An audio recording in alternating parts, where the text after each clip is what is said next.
அன்பியம் YouTube. இல்லந்தோறும் இறைசாட்சி, உள்ளந்தோறும் மகிழ்ச்சி. திருமலர் திரேசா திருநாள் பிரான்ஸ் நாட்டில் அலன்சோவில் 2/1/1873 பிறந்தவர். பக்தியுள்ள கிறிஸ்துவ குடும்பம். சிறு வயது முதல் தன் சகோதரிகளைப் போல கார்மேல் மடத்தில் சேர்ந்து துறவற வாழ்வு வாழ ஆசை. திருத்தந்தையின் சிறப்பு அனுமதி பெற்று தனது 15வது வயதில் கார்மேல் மடத்தில் சேர்ந்து 9 ஆண்டுகள் இறைப்பணி ஆற்றினார். சொல்ல முடியாத சிலுவைகளை மிகுந்த பொறுமையோடும் மகிழ்ச்சியோடும் சுமந்து வந்தார். தூக்கு தண்டனை கைதி மனம் மாறாமல் இருந்த பொழுது அவன் மனம் மாற பாரத்தோடு ஜெபித்தார்.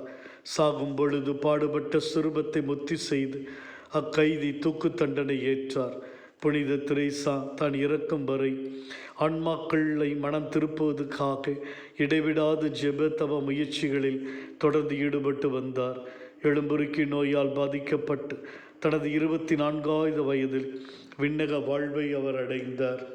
இறை அன்பினால் உந்தப்பட்டு கீழே கிடக்கும் ஒரு குண்டூசி எடுப்பதின் மூலம் ஒரு ஆன்மாவை மீட்க முடியும் என்று சிறு சிறு செயல்கள் மூலமாக இறைவனை முழுமையாக அன்பு செய்தவர். இவரை எங்கள் பங்கின் பாதுகாவலராக கொண்டிருக்கிறோம். இந்த சிறுமலர் சின்ன ராணியின் வழி நடந்து சிறிய நற்செயல்கள் மூலம் ஆண்டவரை அன்பு செய்வோம். ஆமேன். இந்த அன்பியம் யூடியூப் சேனலை நீங்கள் ஷேர் பண்ணுங்க, சப்ஸ்கிரைப் பண்ணுங்க, லைக் பண்ணுங்க. Wish you all the best.